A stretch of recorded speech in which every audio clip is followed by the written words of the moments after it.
اعوذ باللہ من الشیطان الرجیم بسم اللہ الرحمن الرحیم فاسألوا اہل ذکر ان کنتم لا تعلمون، تو سوال کرو علم والوں سے اگر تم نہیں جانتے۔ جس کسی بارے میں دینیات کے اندر اگر آپ نہیں جانتے ہو تو اللہ حکم دیتا ہے کہ اس کے بارے میں اہل علم والوں سے سوال کرو، جو تمہیں نہیں آتا ہے ان سے پوچھ لو۔ اگر نہیں پوچھو گے تو ہمیشہ نقصان میں خسارے میں رہو گے۔ دین کے بارے میں جانکاری حاصل کرنا جو آپ کے روزمرہ کے کام ہیں، فرض ہے، کچھ واجب میں بھی آتے ہیں، اور زیادہ علم حاصل کرنا سنت رسول بھی ہے۔ آج ہم اپنے عقیدے کیسے ہونے چاہیے اہل سنت والجماعت کے، اس کے بارے میں ذکر کریں گے۔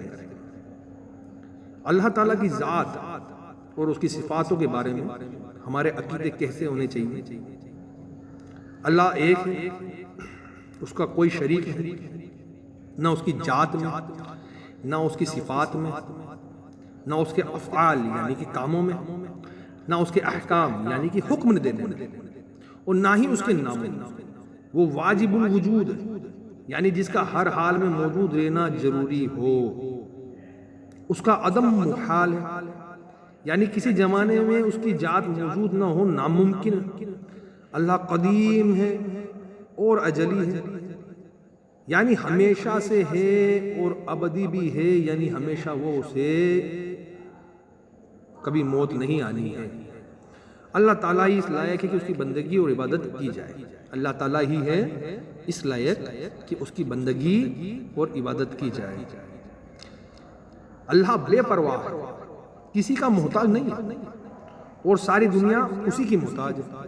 اللہ کی ذات کا ادراک عقل کے ذریعے محال ہے یعنی عقل سے اس کی ذات کو سمجھنا ممکن نہیں، کیونکہ جو چیز عقل کے ذریعے سے سمجھی میں آتی ہے عقل اس کو اپنے گھیرے میں لے لیتا ہے، اور اللہ کی شان یہ ہے کہ کوئی چیز اس کی ذات کو گھیر نہیں سکتی، البتہ اللہ کے کاموں کے ذریعے سے مختصر طور پر اس کی صفاتوں اور پھر ان صفاتوں کے ذریعے سے اللہ تعالیٰ کی ذات پہچانی جاتی ہے۔ اللہ تعالیٰ کی صفتیں نہ عین ہیں نہ غیر ہے یعنی اللہ تعالیٰ کی صفتیں اس کی ذات نہیں، نہ وہ صفتیں کسی طرح اس کی ذات سے الگ ہو سکتی ہے، کیونکہ وہ صفتیں ایسی ہے جو اللہ کی ذات کو چاہتی ہے اور اس کی ذات کے لیے ضروری ہے۔ کسی سلسلے میں دوسری بات یہ ہے کہ اللہ کی صفتیں کئی ہیں، بہت ساری صفتوں کا مالک ہے، حامی، اور الگ ہے، اور ہر صفت کا مطلب بھی الگ ہے۔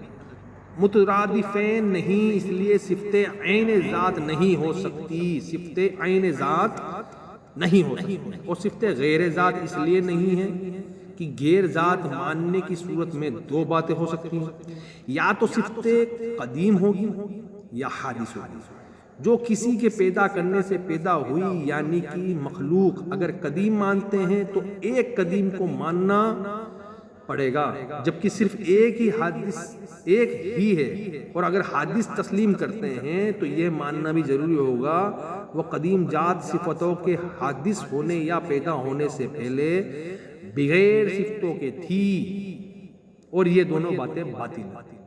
تو اللہ کو حی و قیوم ماننا پڑے گا کہ وہ ہمیشہ سے تھا، ہمیشہ ہے، ہمیشہ رہے گا۔ اگر کوئی بات اس میں سمجھ میں نہیں آ رہی ہے تو بس اتنی سی بات سمجھ لو، وہ ہمیشہ سے تھا، ہمیشہ ہے، ہمیشہ رہے گا۔ اس لیے ان مشکلوں سے بچنے کے لیے اہل سنت نے یہ مذہب اختیار کیا ہے کہ صفات باری تعالیٰ کی صفتیں نہ تو عین ذات ہے، صفت ہے نہ تو عین ذات ہے اور نہ غیر ذات ہے، بلکہ صفتیں اس ذات مقدس کو لازم ہیں، کسی حال میں اسے جدا نہیں، اور ذات باری تعالیٰ اپنی ہر صفت کے ساتھ ازلی، ابدی اور قدیم ہیں۔ یہ تین الفاظ جو ہیں وہ اللہ کے ذات سے جڑے ہوئے ہیں، وہ ہمیشہ سے تھا، ہمیشہ ہے اور ہمیشہ رہے گا۔ کوئی چیز آپ کو سمجھ میں نہیں آ رہی ہے تو اس سے سمجھ لو کہ وہ ہمیشہ سے تھا، ہمیشہ ہے، ہمیشہ رہے گا۔ جس طرح اللہ تعالیٰ کی ذات قدیم، ازلی تتھا ابدی ہے، اسی طرح اس کی صفتیں بھی قدیم، ازلی اور ابدی ہے۔ اللہ کی کوئی صفت مخلوق نہیں، کوئی بھی صفت اس کی مخلوق نہیں ہے، نہ زیر قدرت داخل ہے۔ اللہ کی ساری صفتیں اور صفات کے علاوہ سب چیزیں حادث یعنی پہلے نہ تھی، اب موجود ہے۔ اور جو صفتیں کو مخلوق کہے یا حادث بتائے وہ گمراہ اور بددین ہیں۔ جو عالم میں سے کسی چیز کو خود سے موجود مانے، کسی بھی شے کو اللہ کے علاوہ خود سے موجود مانے یا اس کے حادث ہونے میں شک کرے، وہ کافر ہے۔ اللہ تعالیٰ نہ کسی کا باپ ہے، نہ ہی کسی کا بیٹا ہے، اور نہ اس کے لیے کوئی بیوی۔ یدی کوئی اللہ کے لیے باپ، بیٹا یا بیوی بتائے وہ بھی کافر، بلکہ جو ممکن بھی بتائے کہ ممکن ہے کہ اس کا ہو سکتا ہے باپ یا بیٹا، ممکن ہے، بالاتفاق ممکن ہے، تو بھی وہ گمراہ اور بددین ہے کہ اللہ اپنی بیوی کر سکتا ہے، کہنے کا مطلب معاذ اللہ۔ اللہ تعالیٰ حی یعنی زندہ ہے، جسے کبھی موت نہیں آئی، سب کی زندگی اسی کے دست قدرت میں، وہ جسے جب چاہے زندگی دے اور جب چاہے موت دے، وہ ہر ممکن پر قادر ہے، ہر ممکن پر قادر ہے، اور کوئی ممکن اس کی قدرت سے باہر نہیں۔ جو چیز محال ہے اللہ تعالیٰ اس سے پاک ہے کہ اس کی قدرت اس سے شامل ہو، کیونکہ محال اسے کہتے ہیں جو موجود نہ ہو اور نہ موجود ہو سکے، اور جب اس پر قدرت ہوگی تو موجود ہو سکے گا، اور جب موجود ہو سکے گا تو پھر محال کیسے ہو گیا؟ اگر کوئی چیز موجود ہو سکتی ہے تو پھر محال نہیں ہے۔ اسی طرح سمجھیے جیسے کہ دوسرا خدا محال ہے، جیسے کہ دوسرا خدا محال ہے۔ اللہ ہر چیز پر قادر ہے لیکن دوسرا خدا محال ہے، یعنی کہ دوسرا خدا ہو ہی نہیں سکتا۔ اگر دوسرا خدا ہونا قدرت کے ماتحت ہو تو موجود ہو سکے گا، اور اگر موجود ہو سکے گا تو محال نہیں رہا۔ اور دوسرے خدا کو محال نہ ماننا اللہ کے عین ایک ہونے کا انکار ہے، یعنی کہ اللہ واحد کہاں رہے گا؟ یوں ہی اللہ تعالیٰ کا فنا ہو جانا محال ہے۔ اگر اللہ کے فنا ہونے کو قدرت میں داخل مانا جائے تو اللہ کے اللہ ہونے سے ہی انکار کرنا پڑے گا۔ ایک بات یہ بھی سمجھنے کی، ہر وہ چیز جو اللہ کی قدرت کے ماتحت ہو وہ موجود ہو ہی جائے، یہ کوئی ضروری نہیں۔ جیسے کہ یہ ممکن ہے کہ سونے چاندی کی زمین ہو جائے، لیکن ایسا نہیں ہو سکتا۔ ایسا ہونا ہر حال میں ممکن رہے گا، چاہے ایسا کبھی نہ ہو۔ اللہ ہر کمال و خوبی کا جامع ہے، یعنی اس میں ساری خوبیاں ہیں، اور اللہ ہر اس چیز سے پاک ہے جس میں کوئی بھی عیب، برائی، کمی یا عیب اور نقصان، بلکہ جس میں نہ کوئی کمال ہو اور نہ کوئی نقصان ہو وہ بھی اس کے لیے محال ہے۔ مثال کے طور پر جھوٹ بولنا، اللہ جھوٹ بولنے سے پاک۔ دغا دینا، اللہ دغا دینے سے پاک۔ خیانت کرنا، ظلم کرنا، اور جہالت اور بے حیائی وغیرہ، ان عیبوں سے اللہ پاک ہے، اللہ کے لیے یہ محال ہے۔ اور یہ کہنا کہ جھوٹ پر قدرت اس معنی کی وہ خود جھوٹ بول سکتا ہے، محال کو ممکن ٹھہرانا اور خدا کو عیب دار بتانا ہے، بلکہ خدا کا انکار کرنا ہے، اور یہ سمجھنا کہ یدی وہ محال پر قادر نہ ہو، یہ سمجھنا کہ وہ محال پر قادر نہ ہو۔ اگر یہ سوچتے ہوگا ہر چیز پر قادر ہے تو محال پر بھی قادر ہو، اگر یہ سمجھ لیا کہ محال پر قادر نہ ہوگا تو اس کی قدرت ناسخ رہ جائے گی، یعنی کہ اس کی قدرت میں کمی آ جائے گی، بالکل باطل ہے، یعنی کہ بے اصل اور بیکار کی بات ہے۔ اس میں قدرت کا کیا نقصان ہے؟ اگر اللہ جھوٹ نہیں بولتا اس میں اس کی کیا نقصان ہے؟ جبکہ وہ عیب ہے تو اللہ عیب سے پاک ہے، تو وہ عیب والی باتیں کیوں کرے؟ عیب دار چیزیں اس سے کیوں کرے؟ کبھی تو اس محال میں ہے کمی، جو بھی کمی ہے اس محال میں ہے کہ قدرت سے تعلق کہ اس میں صلاحیت نہیں. حیات، قدرت، سننا، دیکھنا، کلمہ، علم اور ارادہ. حیات، قدرت، سننا، دیکھنا، کلمہ، علم اور ارادہ اس کی ذاتی صفتیں ہیں. مگر آنکھ، کان اور زبان سے اس کا سننا اور دیکھنا، مطلب زبان سے اپن بولتے ہیں، اپن کان سے سنتے ہیں، اپن آنکھ سے دیکھتے ہیں، اپن ہاتھ سے کسی چیز کو پکڑتے ہیں، اپنے انداز میں کلام کرنا، کیونکہ یہ سب جسم کی علامت ہے اور وہ جسم سے پاک ہے. اللہ کے عقیدے میں اگر یہ سوچتے ہیں کہ اللہ اسی طریقے سے منہ سے بولتا ہے تو وہ غلط ہے. اللہ ہر دینی سے دینی آواز کو سنتا ہے. اللہ عالم بالذات الصدور، اللہ سمیع علیم. وہ ایسی باریک چیزوں کو بھی دیکھتا ہے جو کسی بھی خوردبین یا دوربین یا کسی بھی شے سے نہ دیکھی جا سکتی، بلکہ اس کا دیکھنا اور سننا انہی چیزوں پر منحصر نربھر نہیں ہے. منحصر یعنی کہ نربھر، بلکہ وہ ہر چیز کو دیکھتا ہے اور سنتا ہے. اللہ کی دوسری صفاتوں کی طرح اس کا کلام بھی قدیم ہے،